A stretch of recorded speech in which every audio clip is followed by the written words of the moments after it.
Can't stop, won't stop. Back at it again. The State of Football, part 53 here, October 14th, 2020. I am your host, Rick Serritella, telling it like it is when it comes to the NFL draft and everything football here since 2002. It's what we do, along with my co-host, John Murphy, down in New Orleans, the Vice President, Director of Personnel at Toronto Argonauts, joining me weekdays, 9 a.m., for your new home for real football talk in the mornings. And we have David Turner on a Wednesday of Maverick Sports Consultant joining us over there from the Tempe, Arizona neck of the woods. And gentlemen, we'll dive right into it. We got some couple guests coming up. More pink slips being dealt out around the league. Le'Veon Bell being sent packing. We'll talk about that. Dwayne Haskins on the chopping block. You know, will he get dealt here before the deadline? And then, oh, by the way, an all-pro type wide receiver being shopped around as well. Where may he land? We'll have Justen Van Fulpen coming up at 9:20 a.m. Eastern to discuss that. And then we'll shift gears to the college football world, Big 12, with an eye on the Oklahoma Sooners. Of course, that shootout with Texas this past weekend. We'll have John E. Hoover of Sports Illustrated on to talk about the latest Big 12 buzz, but we have Tuesday night football going up on a Tuesday, John, and the Titans are a team that continue to ascend despite not practicing, despite not playing.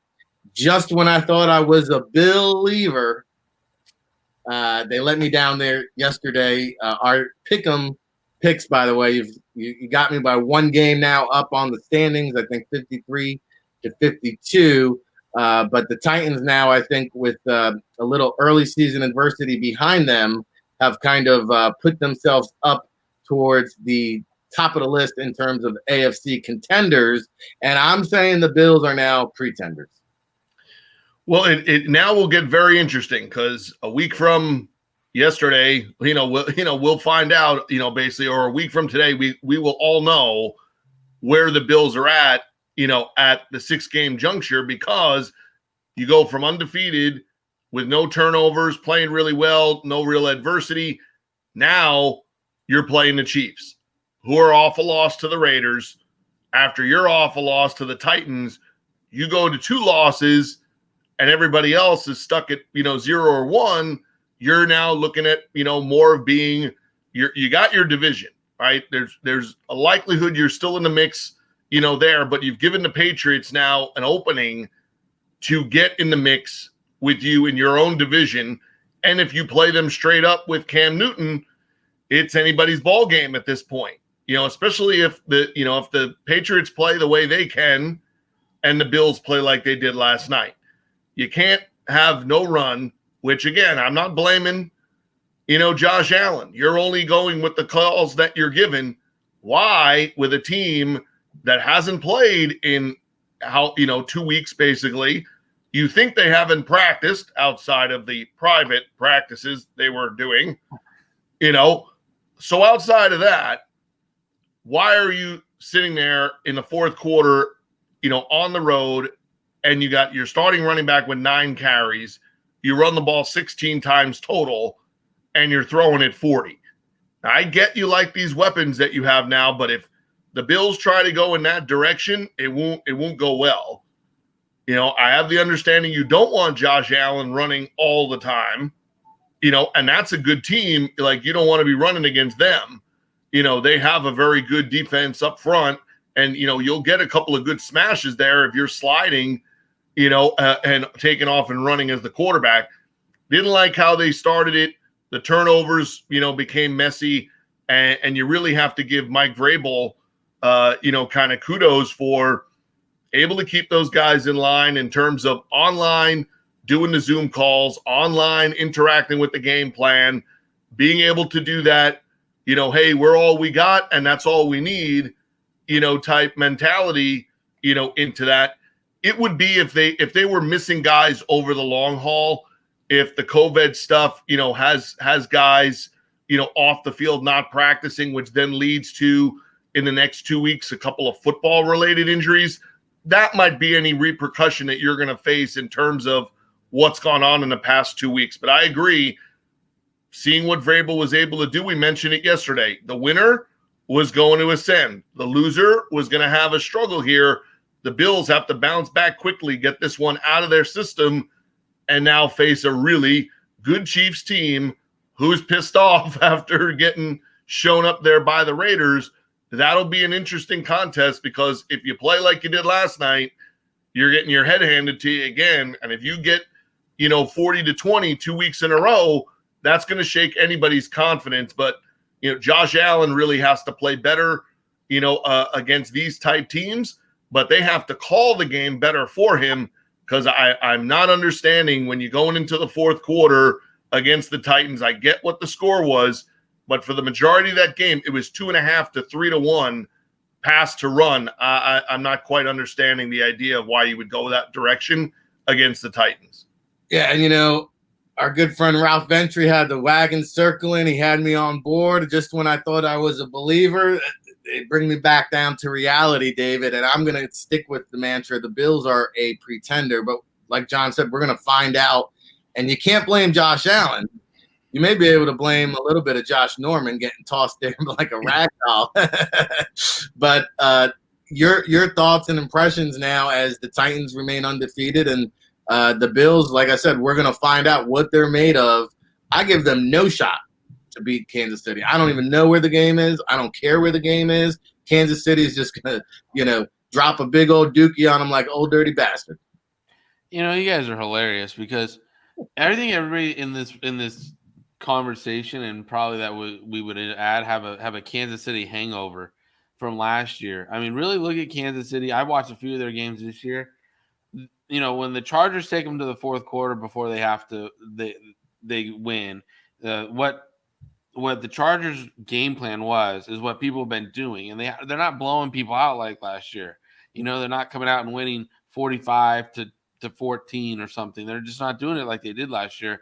It's a different Chiefs team. I still like them. I think I know they have Patrick Mahomes. I know they have the weapons.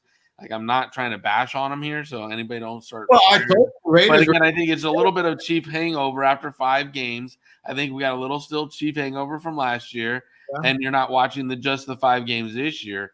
And that being said, the Bills, I mean, they came out looking really strong, really good. The first part of the year, people were saying Josh Allen was going to be an MVP candidate and all this stuff. But I think, again, when you give enough defensive coordinators time in the NFL, you give them enough tape, you let them digest it. We always see the first quarter of the year, the first 4 games, people often, surprise some teams, they look good, and then they tail off at the end. So now we're in week 5, and you're starting to see coordinators have enough tape, have enough tendencies to start making play calls against them. So I always like seeing the back 3 quarters to see how teams perform, to know, how they go. And I don't think the Bills are a pretender. I still like them. I like what Bean and them are doing up there. I think they in the NFL too. And when you have players, they're used to schedules. So you got schedules off, you got this and that off. We haven't seen a Tuesday night game in 70 years. So, players aren't used to this. The schedule was all messed up.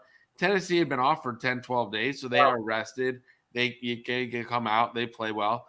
Like John said, let's see what happens with the Bills Monday night or Sunday, Monday, whenever they play, and how they rebound over the next 3 weeks before we start taking them to pretenders after we were contenders. No, they weren't contenders. They were foolers. They were wanksters, and the fact is they're going to lose to the Chiefs. I'll take the Ravens. I'll take the Steelers. I'll take the Patriots. Heck, I'm not sure that Buffalo is even a top 5 team in the AFC right now. I'm just being honest with you. You might say, hey, it's 1 loss. That team last night, you're telling me you have visions of Josh Allen hoisting the Vince Lombardi trophy? Well, hey. Again, I'm not saying that. What I'm saying is that to fall from undefeated ranks down. If you're a real contender, that means you've got a shot to win it all. Otherwise, you're a pretender. I think the Bills rebound, and I think in a few weeks they rattle off at least 2 or 3 wins in 3 weeks, and they're sitting there at 6-3 or 6-2. Sorry, 6-2, hitting the back end of the schedule. I mean, I think they're a playoff team. I just don't think they have it. I don't think they're built to win it all. That's all. But we will continue this debate. We've got Justen Van Fulpen coming up shortly, talking about the hot stove heating up about 2.5 weeks away from the NFL trade deadline. You saw the joke out there yesterday that Le'Veon Bell was on the trade block, like somebody who's actually going to trade for that contract. But, David, I'll stick with you because, here is a guy in Adam Gase. He watches post-game press conference. They ask, not even post-game, it's like a day or two after, it's the day after press conference. And this is after Le'Veon Bell didn't make any comments on social media. He just went on social media and liked every single comment that somebody said, hey, why does Le'Veon Bell not get targeted more? Hey, why aren't they using Le'Veon Bell? Hey, why does Le'Veon Bell have only one? So he just basically went on social media, hit like. Adam Gase gets asked about it on Monday and has the audacity to say, well, it's a shame players nowadays, that's the route they want to go. I wish he'd come and talk to me like a man. And unfortunately, that's how he went about his business. The follow-up question, the next question, you got to love the Jersey media. They said, oh, Coach, did you go to Le'Veon and talk to him yet about it? No, I haven't got around to it yet. So you're criticizing the player for not coming to you and talking to you like a man, but you're the leader of the team, and you don't take it upon yourself to call this player into your office, talk to him. And David, this is why we come up here almost every day and talk about Adam Gase. Got to go. Bye-bye. Well, again, remember the Titans? Attitude reflects leadership, okay? And if your leadership is poor, then everything else is going to be poor down beneath it. And again, the follow-up question is the most beautiful question you can see, in my opinion, because you have him going, okay, well, then did you go to him? That was awesome. That was a great question. I don't know who the reporter is, but I want to buy him a cannoli because that's just unbelievable right there. I love that he did that. And again, that's Gase, though. It's like, I can't believe they go to the social media. Hold on here. I'm in Tempe, Arizona. I don't follow the Jets closely. I don't work in the building. But if you didn't know Le'Veon Bell by this point is upset with the organization, and you're there in the seat and you haven't talked to him about his discontent, then again, what are you doing in your building? What kind of informational systems are built in your building to feed you, the head coach, or feed the GM, Joe, information to get that, hey, this player is really upset. You might need to call him in, or, if you don't want to call him in, have the running back coach call him in, see what's going on, feel him out. I mean, you got to know this guy's not happy. And then to say, well, he didn't come to me. There's been in Arizona, not in Jersey. I know this guy's upset. There's plenty of roads there. And there are other people in that locker room that I know are upset with them. Are they taking it to social media, whatever? No. To me, this is, again, a control thing. Like, if we'll cut Bell, we'll cut any of you. It's like, why do you have to go aggro on these guys? I mean, like, the reporter was right. Like, you're right. Leadership, bring him in. Le'Veon, what's going on? Le'Veon, let's talk about it. But again, Adam Gase, who has no plan, he has no game card. I don't even want this play card sheet that he holds in front of his face because, to me, there's nothing on it because it's the same play every time. And that's why defenses have no problem defending against them. So, and for them, again, for the Jets to let Le'Veon go because him and the coach aren't getting along, it's like, can you just let the coach go? Like, finally, just put him to rest and let's just let somebody else take over for the rest of the year. Bring in Bieniemy next year and have Le'Veon sitting there for Bieniemy, who's a run-style offensive coach. And then, boom, now you got a winner next year. But again, the team building, letting people go, oh, there are going to be problems in the locker room. Just, you're a weak guy. Gase, you're a weak guy. They don't respect you. And I'm not trying to be just overly critical. It's just true. We've seen players that you had at other teams go other places be very successful. Even last night, the quarterback you couldn't work with, guess what? He kicked the crap out of an undefeated team, and he took that team last year to the playoffs. So there's a common denominator. It's Gase. When are they going to figure out and make the move? Who knows? Another wrong decision here. You get rid of Jamal Adams, you get rid of Le'Veon Bell, you don't bring back Robbie Anderson, and who did you replace these guys with? C.J. Mosley? Oh no, he opted out. Thanks for the paycheck, John. Obviously ramifications here. Running back is now a position the Jets are going to be heavily invested in, whether they like it or not, with that cap hit. And, just your whole take on the fallout. I mean, what does it take to realize that the writing's on the wall, this Adam Gase experiment or whatever you want to call it, just ain't going to work? Yeah, I think you'd have to know in private conversations, how comfortable is Joe Douglas feeling comfortable with everything going on for himself and for our is he assuming he's getting an opportunity to do all the things he sees fit to do with this club, or is this going to get too bad quickly and there's a chance, that they kind of already jump off, that ship and say, hey, wait a minute, we may have not, gotten the guy or hired the right guy, because if you believe that you're going to get a chance to do your own thing, hire your own coach, redo this from, well, now this makes sense, right? And it only makes sense because if you didn't want any part of that contract next year, and you're one of the teams that has real money, kind of holding on right now. The Jets, after yesterday, could get up over $60 million, closer to probably 65 in cap space. So now the $4 million hit next year on Le'Veon Bell, it's palatable if you then are planning, well, my starting running back next year is either a draft pick, or somebody else's guy that I see as a good fit for us. One of those 92 running backs Baltimore has, making their way there for a, less than premium contract type thing. So now you get rid of Bell, you sort of blame it on the coach situation, and then you double down and get rid of the coach. Well, now you could blame, the Bell situation happened while Gase was here. So now I get rid of him, while Gase is on the clock. When I get rid of Gase, now I've gotten rid of both of those two problems, and I have $65 to $70 million worth of cap space. I don't mind the $4 million hit to Le'Veon Bell. And I kind of have cleared a lot of the cupboard, because the biggest issue you got right now is start going down the top 10, right? Like, start going down the list of who's getting paid with the Jets and find somebody who's earning their paycheck, right? So Bell's out. Sam Darnold is making about 10. Henry Anderson is making like 11, right? George Fant is making money. The guard they signed is, McGovern is making money. They have 4 linemen in their top 10 salaries. All right, that's not great. You got Henry Anderson.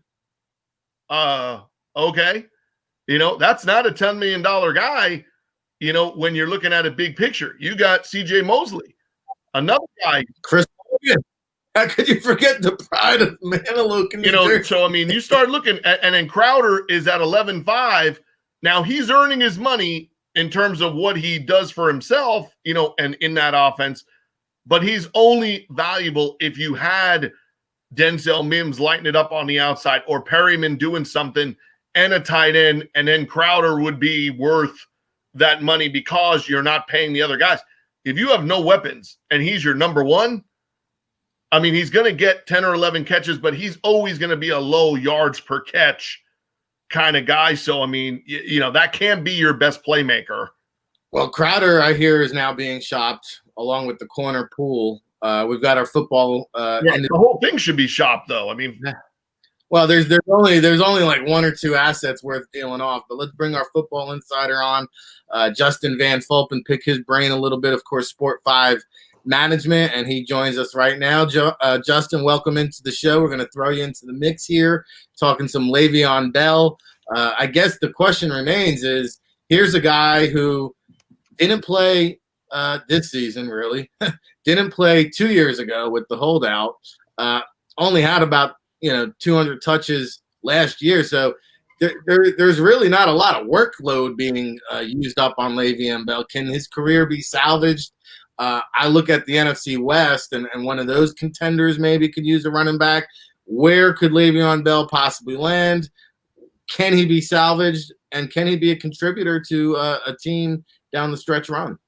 Yeah, I mean, I think you look at some of the, like Chicago, obviously lost Tyreek Cohen. I think that could be a destination for him. New England, obviously, in terms of they always, far as buy low, in terms of looking for, more weapons there. So I think there's, you could look at Arizona, Philadelphia, was kind of popping around, Freeman when he was a free agent there. So I think there's some places there. But the question is, he's going to have $6 million left with, his salary, from the Jets there. What's he looking for? What's he going to be willing to do? Is he going to be willing to go on a veteran's minimum there and just kind of take his money there? Is he going to be, he lost $8 million in terms of guaranteed money next year because it was only guaranteed for injury only. So, he was a guy who, was kind of a malcontent there with the Jets.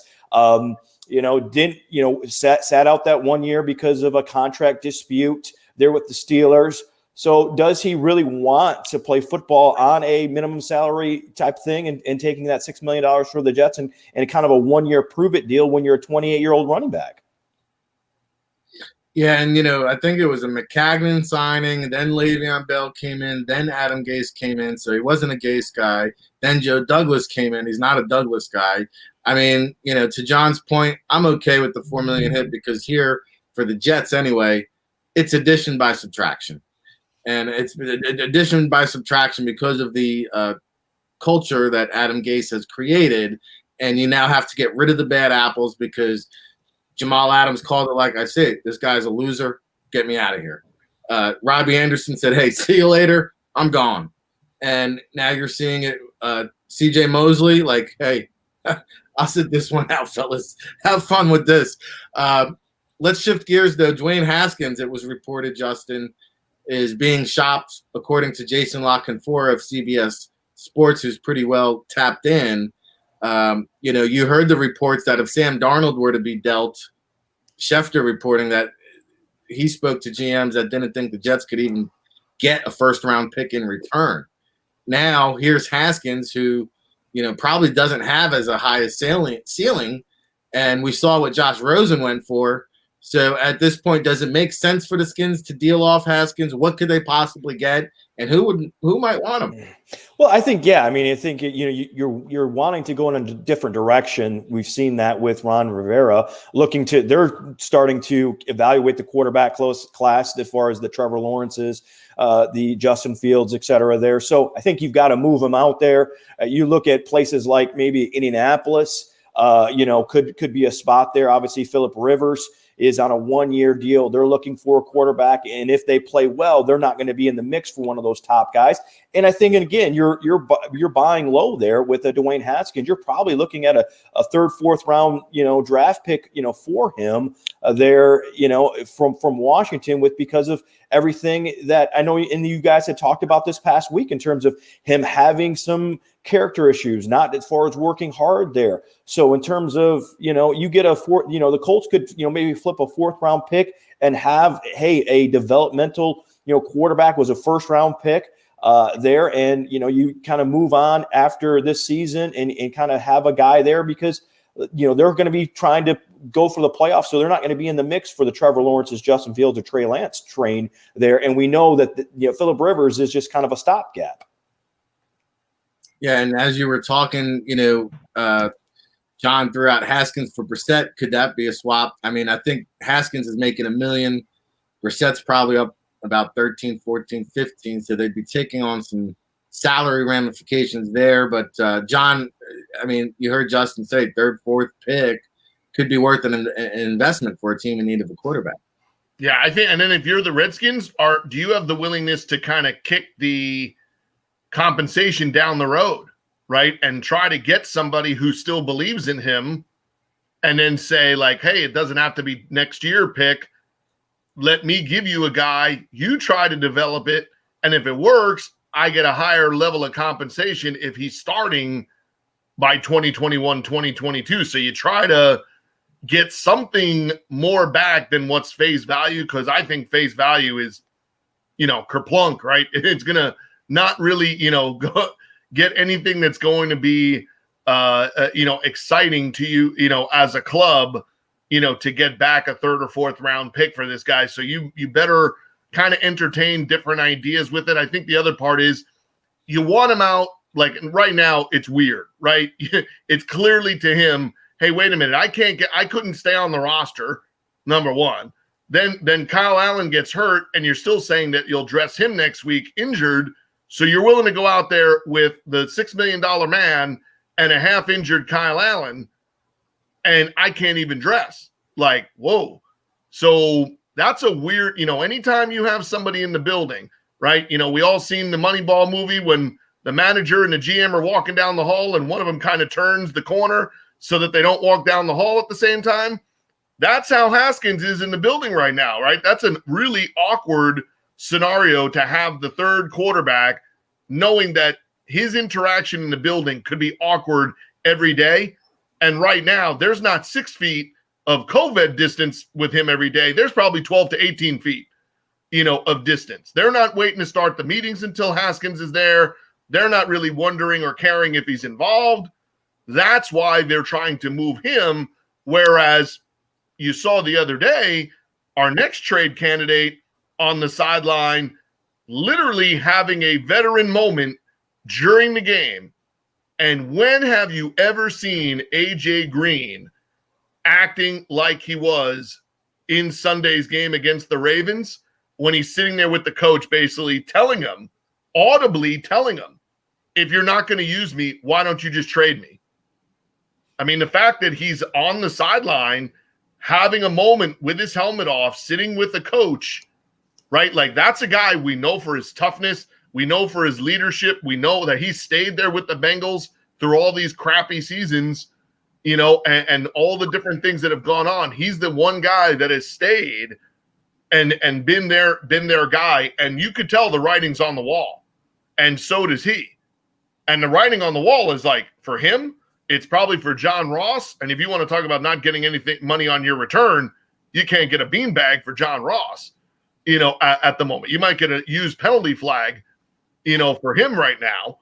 But I think AJ Green is the guy that if you want to get somebody in that might really be able to help one of these contenders down the stretch, healthy AJ Green might be able to be that type of guy, down the stretch for a team like potentially the Patriots, right? If you got your stuff going, are the Eagles still thinking, they have a shot at, 2-3-1, gives you a bona fide, guy to throw the ball to. He's somebody that you still might be able to get something out of. And if you're the Bengals, you just happily take, a draft pick in return and move on. But that was kind of a telling story for a guy that has played so passionately and been so loyal to his team. You've seen that, unfortunately, the AJ Green thing has hit the end of the road, and really the player is the one who knows about it first. Well, it's not the first time we've seen a star wide receiver in Cincinnati get fed up with the losing ways in Cincinnati.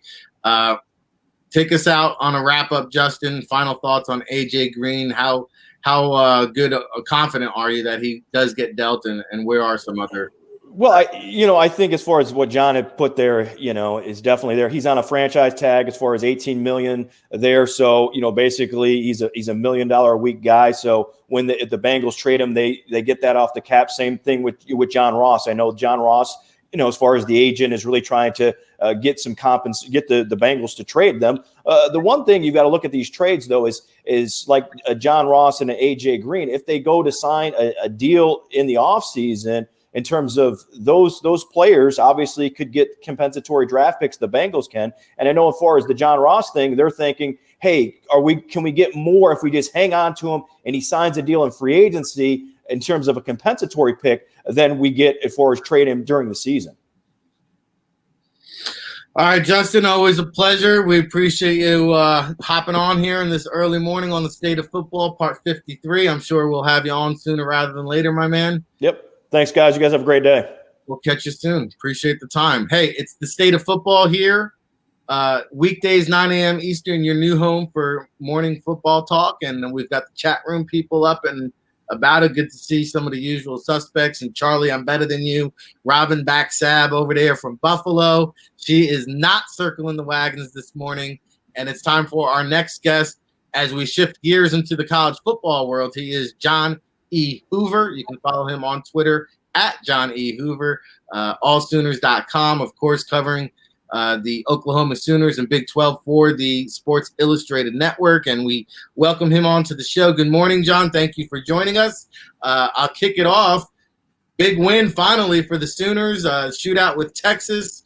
Where do they go from here? Is there still any kind of hope in this crazy COVID season that they can maybe sneak into that college football playoff picture? Take it off mute, my man. You're good. You're on mute. No, you're still on mute. We'll get Okay. Hey, how's that? There you go. Rocking and rolling. You think I'd get the hang of this after 6 or 7 months, right?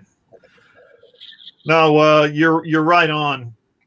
It's such a crazy year that I really think anything can happen. I don't think you're going to see 3 undefeated teams going to the playoff, and I don't think you're going to see 4 one-loss teams fighting for that last playoff spot.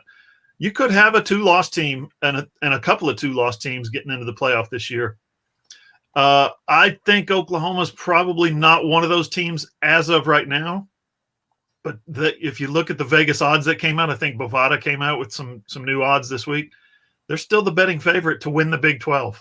So you need a couple of things to happen if you're Oklahoma. You know, you need one of those 2 teams that beat you to lose now 2 times or 3 times, force a 3-way tiebreaker. So, man, it's going to be you guys remember that 2007 season when it seemed like the number 1 team couldn't keep winning and the number 2 team couldn't keep winning, and every week there was somebody else who was getting stunned and shocked and taken out of the playoff conversation. They kept recycling. LSU lost twice and made it back to the top and ended up winning the national championship. I see something like that happening this year where it's just at the end we all have no clue what's coming.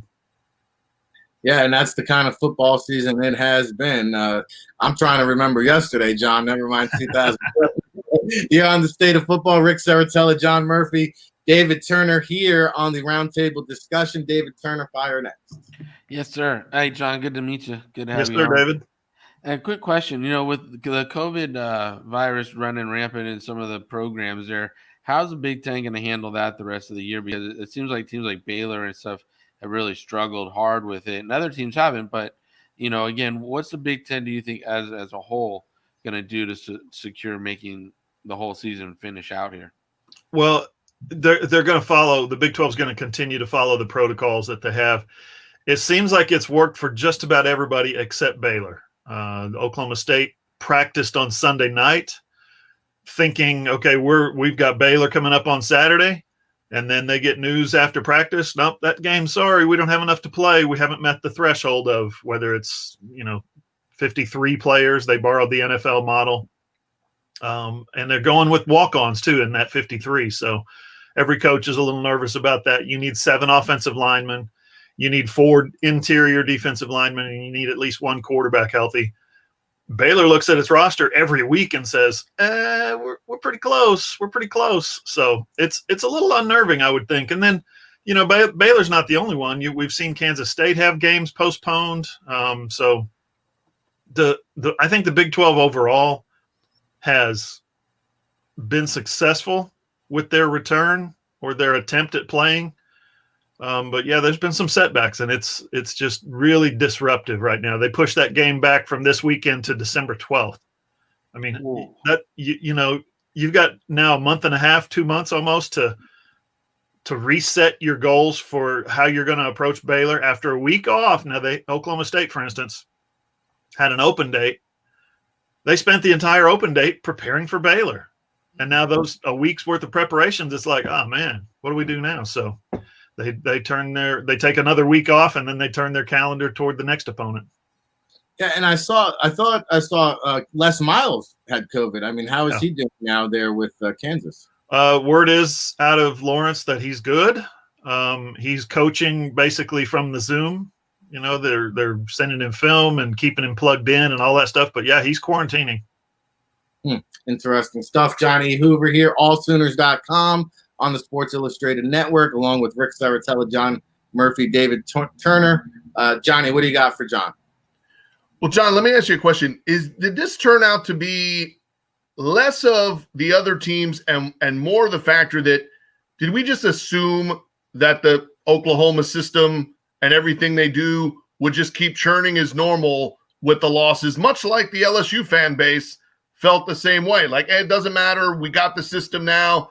They didn't realize that, hey, you're minus the quarterback, you're minus the OC, and 14 guys going to the NFL. Well, hey, all of a sudden, when you don't have all the upperclassmen and you're still playing the way you're playing defensively, well, a young quarterback is going to make some mistakes. And really what they've not been able to do is get themselves out of it. Did people think Oklahoma that was there, were they kind of like overrated or bigger ideas for this season than what really probably would have been, which is this is the kind of season they could have really had? Yeah, I think you're right on, John, in that I think everybody, maybe including Lincoln Riley, the head coach, overestimated how smooth the transition to the next quarterback would be, because one of the things you're looking at is his history of having quarterbacks at Oklahoma. Who's he had? He's had 2 number 1 draft picks. Now, he's also produced 2 number 1 draft picks. So which is it, chicken or the egg, right? But he's had 2 guys that transferred in who had played Power 5 college football previously. And then the third guy, Jalen Hurts, all he did was play in the SEC championship game 3 times and play in the national championship game a couple times. I mean, yeah, the next guy up is a redshirt freshman, and he's supposed to just step in there and be what those guys were. Jalen Hurts, again, became a 2nd-round draft pick. So, yeah, the redshirt freshman, Spencer Rattler, he's got an unbelievably talented arm. He's got a stronger arm probably than Baker Mayfield, probably than Kyler Murray. So I know that's saying a mouthful, but just the velocity at which he throws is special. Guess what? That doesn't win you games. You've got to be a quarterback as well. You've got to make plays in crunch time. He found himself in crunch time 2 times in the Sooners' first 2 Big 12 games, and he didn't deliver. You know, he threw interceptions in both games. So he's not the only problem. As you mentioned, they've got a young roster, only 8 seniors on the 2 deep, and one of those is suspended. One of them was a JUCO transfer last year. I'm sorry, 2 were JUCO transfers last year. 2 of those are grad transfers this year. So when you're talking about seniors, you're talking about 4 guys who have actually been through the program. One of those is a walk-on. 2 of those are career backups. So you've got 1 guy, a senior, who's been on the roster, on the 2 deep, on the field throughout his career. 1 guy. And so that's your leadership core. That's your oldest group of players. And, man, it has really shown. You're talking about a bunch of nice players who are juniors and a bunch of really good players who are sophomores and redshirt freshmen, but they're so young, they're so inexperienced, and I think it showed the first 3 games, because they blew a double-digit lead in the 4th quarter in all 3 of their Big 12 games. John E. Hoover here on the State of Football. You know, John, I take a look at what Kyler Murray's doing with Cliff Kingsbury. We saw Joe Brady now take his high-flying act to Carolina, and the Panthers are having success there. Lincoln Riley's been a guy now on the NFL radar for the past couple of off seasons. If Oklahoma should continue to have a not-so-Oklahoma season, could this be the year that Lincoln maybe thinks about taking that jump to the next level? It's hard for me to predict what another man's thinking, but my guess is no. If it's going to happen, I think it's going to happen with something like the Dallas Cowboys. And there's a couple of reasons for that. Not that that's the, cherry job in the NFL. There's a lot of great jobs, but there's a lot of pedestrian jobs too in the NFL. For instance, Bob Stoops got offered the Cleveland Browns job, the 49ers job, a couple of others throughout his career. And he stepped back and assessed where he was currently, what he was, where he was in life. One of literally the best college football programs in the entire country. You can be a king in this little kingdom, right? Or you can go to the NFL and maybe be fired in 2.5 years. You talk about job security, $5 million. Now Lincoln's at $6 million a year. I just think Lincoln right now is really focused and driven on recruiting. He really enjoys recruiting. A lot of coaches recruit because they have to. He does it because he enjoys it, which is, I guess, fits his personality.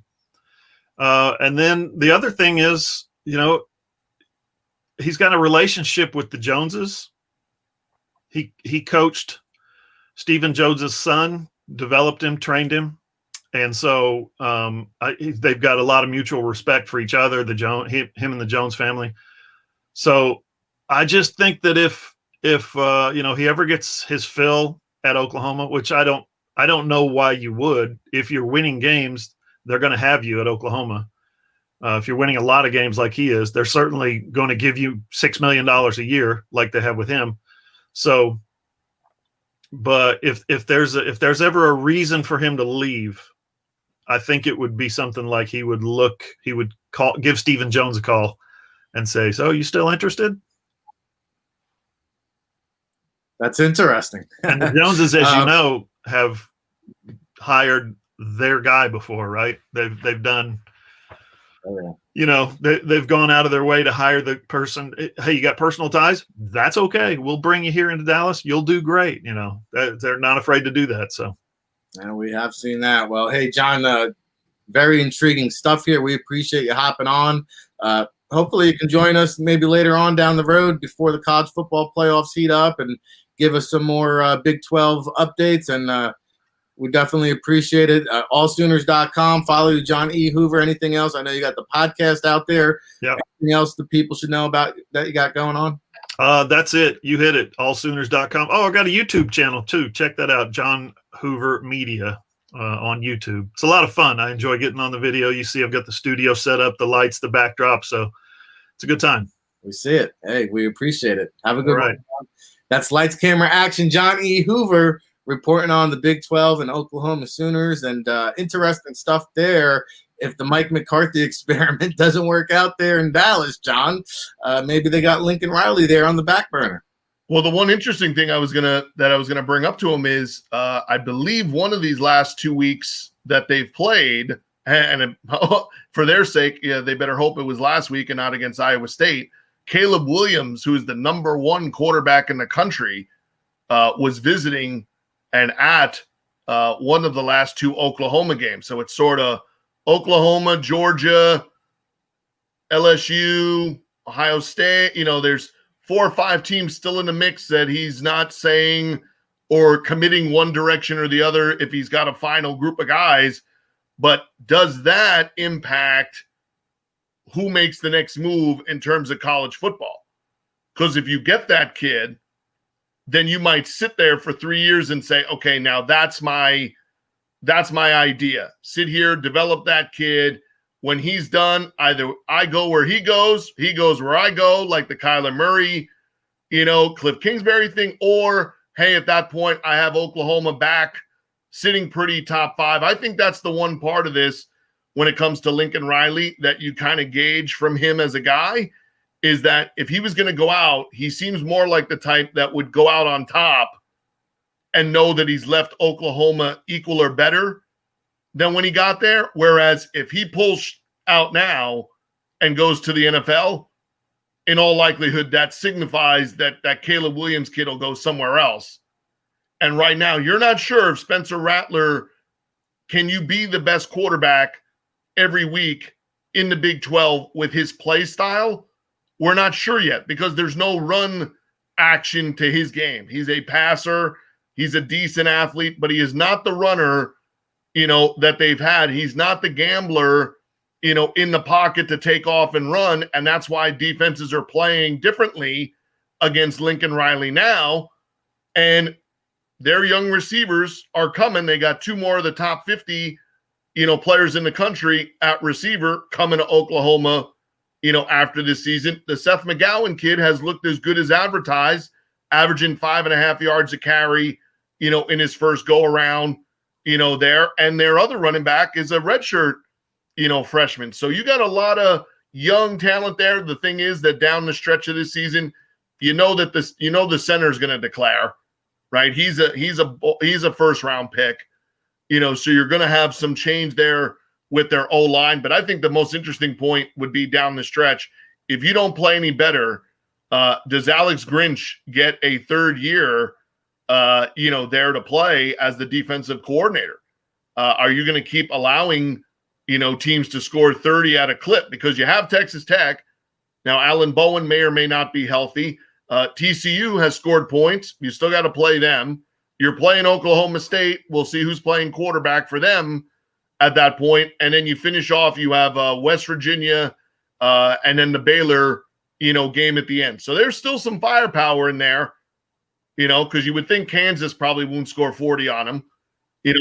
Well, Oklahoma State's the big one. That's a big one for multiple reasons. If you can get Oklahoma State to be undefeated, no matter what your record is, and then you can knock them out, you can save yourself a couple of times the way that Texas A&M saved their jobs by beating Texas.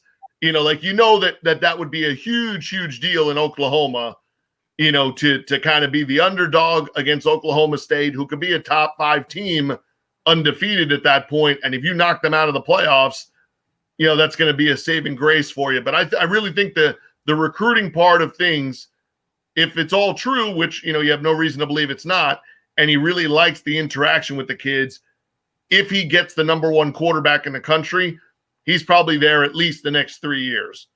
No, it sounds like it's Dallas or nothing, because otherwise, if he's making $6 million in Oklahoma, which is a job he can essentially have for the next 20 years, really. Yeah.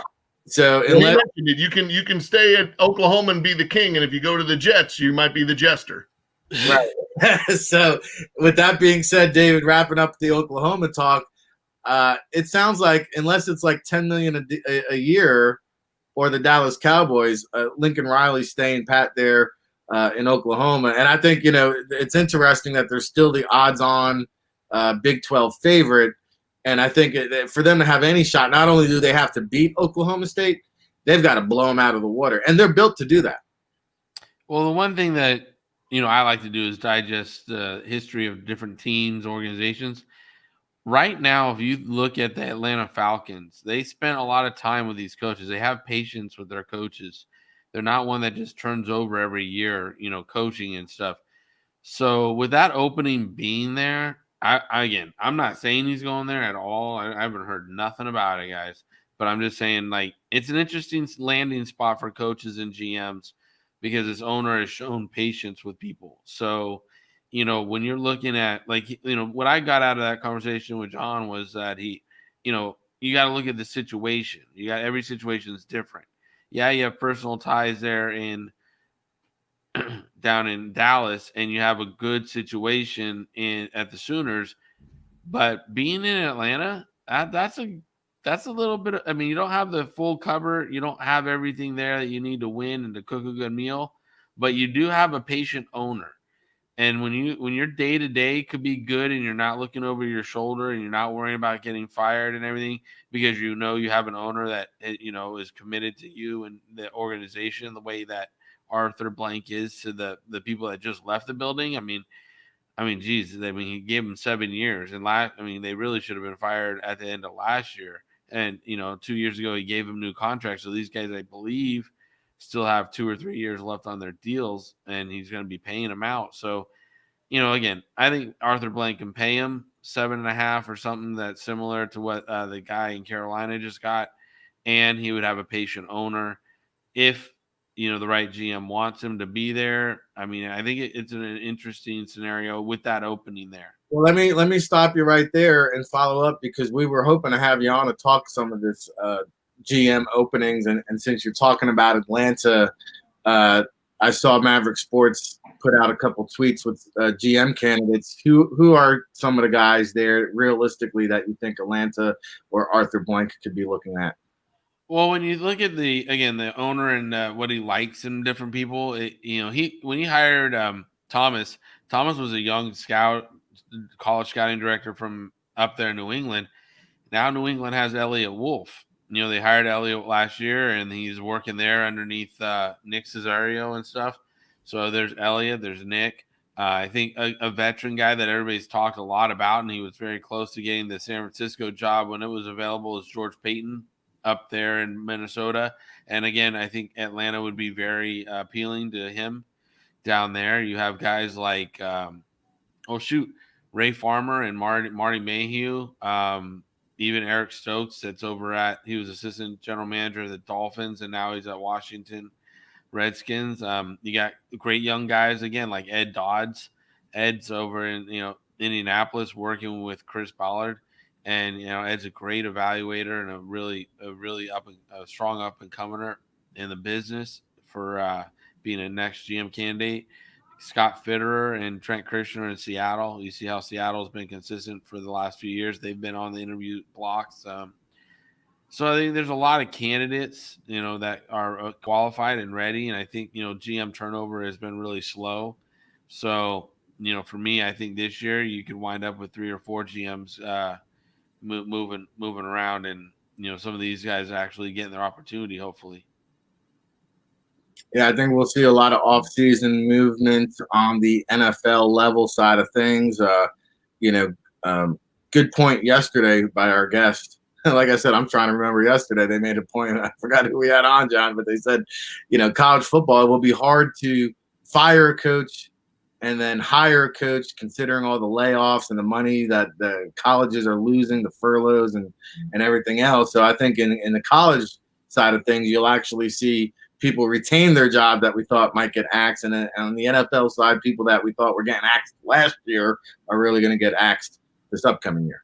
Yeah, and I think if you see with any of these teams that are going to be in this mix, if they decide that right now there is a perfect combination of GM, coach, and player that they can get, if one of these teams sees what Arizona has done and says, hey, regardless, their turnaround is faster than, other people, or faster than what they've just been experiencing. And they see, if we hire this guy, he's referring to this head coach. That coach is then referring us to this player in the draft. And we do that, we may get on track in 12 or 18 months.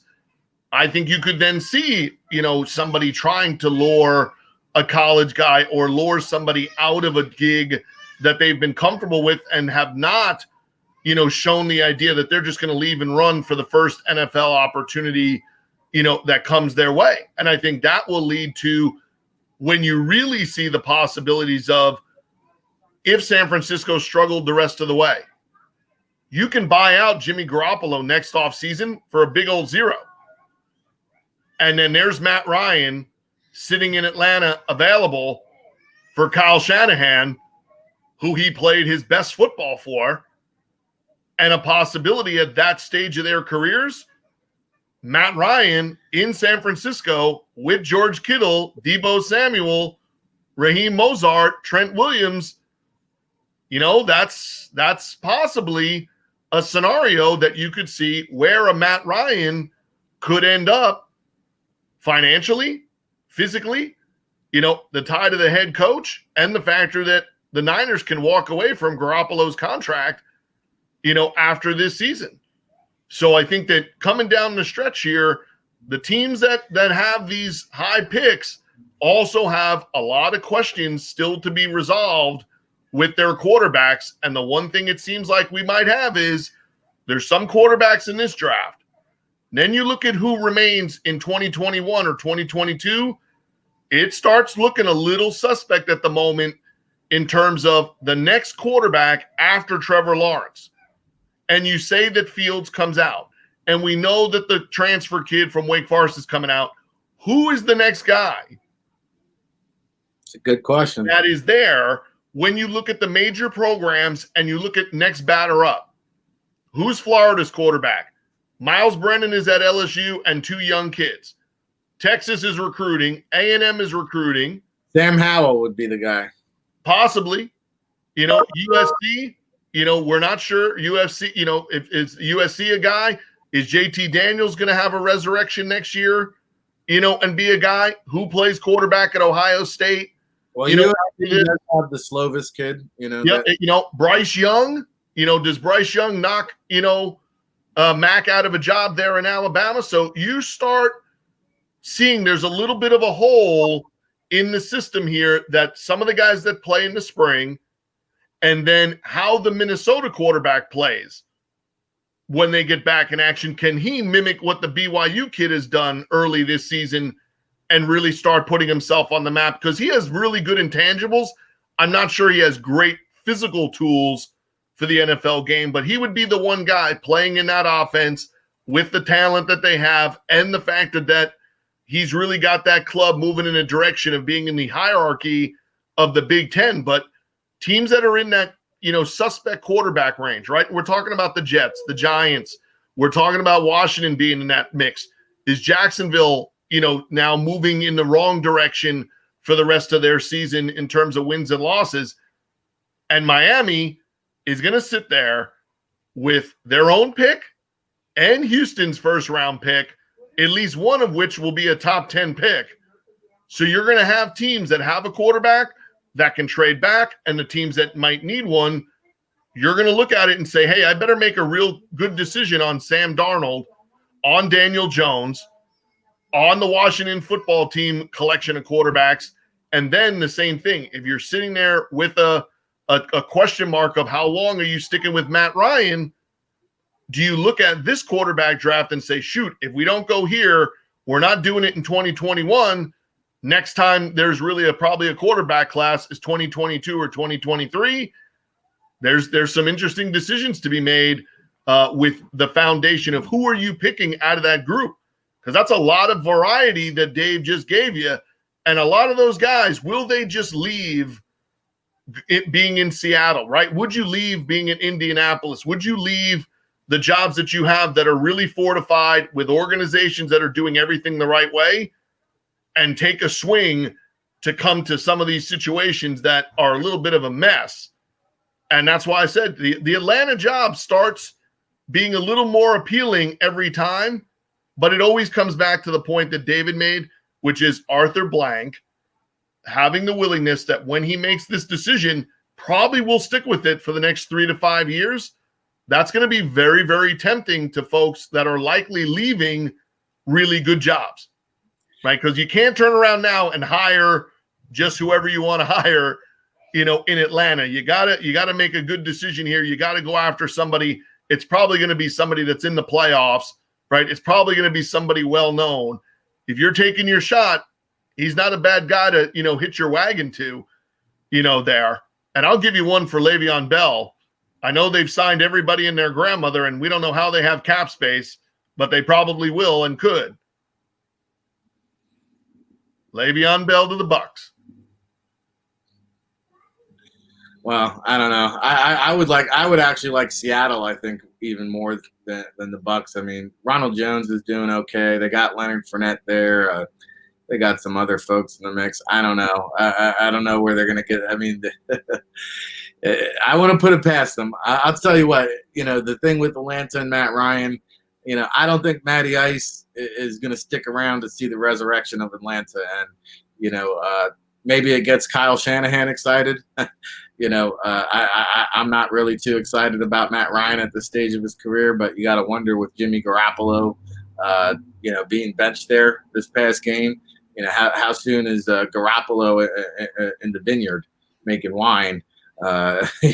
So we'll continue to monitor that. It's been another hour of power. Can you believe it? The state of football here. Time just zooms by when we're chopping it up here with John Murphy, David Turner, of course, fresh off the Maverick Sports Take podcast, which is debuting today. We've got Friday night Scout School wide receiver breakdown with some interesting playmakers. I think Jerry Jeudy, DK Metcalf, taking it back there to some old college football film. Give the people a little taste of what's on deck the rest of the week here, David. Don't forget, on Thursday night, we're doing a free seminar for Mav Sports Consulting. You can go to our Twitter account, at Mav_sports, and sign up for that. Get on the mailing list for the Zoom email out. We're going to be talking what do agents need to know about the draft board and how to value players. So if you're a guy who always wondered how the value of players comes about, we're going to show you how to do it and what we value, what we put the most money on to when we're making the decisions. It's a free seminar hosted on Zoom. You just got to sign up on our Twitter account at mav_sports, and we will get you on the mailing list, and you can come on in and learn from us here at Maverick Sports Consulting about that. And like you said last night, we had a wonderful guest on Mav Sports Take, a strength and conditioning international coach that came on, talked about why athletes get injured, what's their biggest mistakes that he's seen over his 20-year career. This is a guy who's worked for the Jets and the Chargers, as well as other soccer teams and stuff. So he really gave a great conversation with Ryan and I last night. And then, yeah, like you said, Friday Night Scout School, here we go, baby. We're going to line up and show the receivers. And, we fresh off the quarterbacks, and now we're going receivers. And it's offensive time now. It's great. It's playmakers. No doubt. And we'll have a simultaneous seminar going on Thursday night with Ryan Roberts doing the HBCU. Oh, they're right after each other. Perfect. We're at 4:30 and he's at 5:30. So yeah, okay. We're right after each other. We stacked them. We didn't want to compete. We stacked them. There we go. So we got some agents hanging out in the chat room. Shout out to all our chat room people. Charlie, I'm better than you. Robin Backstab, DC in the place to be.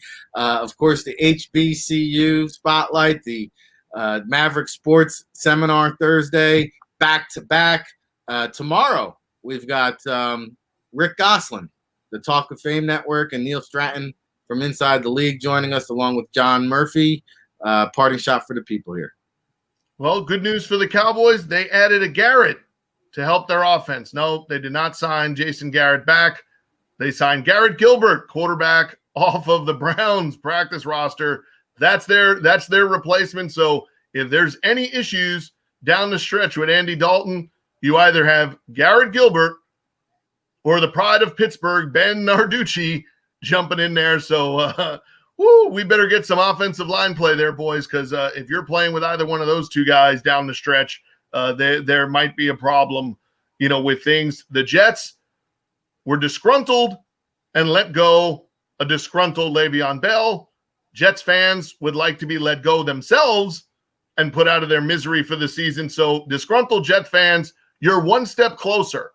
Every time you hear Jets have released, there's a chance they're going to get to the right guy. So if they're going in alphabetical order, at least we got Bell out the building. We get a few more letters. We'll get it properly done. I trust that Joe Douglas knows what he's doing until he proves us otherwise incorrect, there. So, and the last part, which is no Thursday football. So we're going to have to wait this week. I don't get to pad my lead on Thursday night. So that doesn't work. I'm coming back at you. And I might have to because it works so well. Triple down this week and go with the Browns against the Steelers and let you two haters hate on the Browns. You do and that. Give some more, locker room stuff coming from Turner. I can already see him. He's going to Steelers. DT's taking the Steelers. You do that. And triple down and take my lead with the Browns. Who would have thought? You're gonna flush it. Who would have thought the Browns lead me to the top? Please. Taking the Browns to the Super Bowl. I love it. Well, hey, the only thing we're missing here in October are the Jets fans in the stands. They don't wear paper bags on their heads for Halloween in October. They just do it to just end the season. They don't have that element this year, but we do have Louisiana Lafayette versus Coastal Carolina. I wanted to ask you yesterday, John, what is a Chanticleer? That's what I'm saying. They do a lot of things right down there. I'm not sure they've ever really identified explaining that one to us. But back-to-back nights, Thursday night you have ULL playing. Friday night will be a good game also. SMU playing at Tulane. Now, again, you don't get the fan experience because that is a very close stadium in terms of the way Tulane built their fan-friendly stadium. You are there like live in the audience. The audience is literally right behind the bench and on top as the visitors.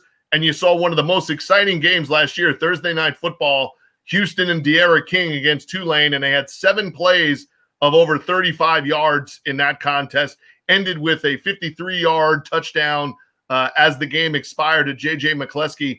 But Shane Buechele, like I said, getting a chance to watch him play live in action Friday night. I'm excited to hopefully get COVID cleared and be able to go out there and watch him play against Tulane. The one thing Tulane does have is a good front seven.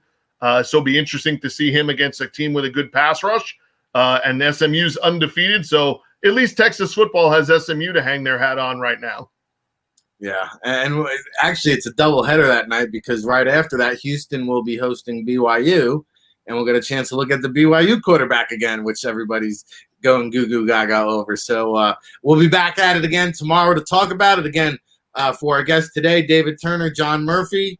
We'll have Rick Goslin and Neil Stratton tomorrow. I am one of your hosts here, RIC, and the place to be, reporting live from the Jersey Shore. Till tomorrow, everybody.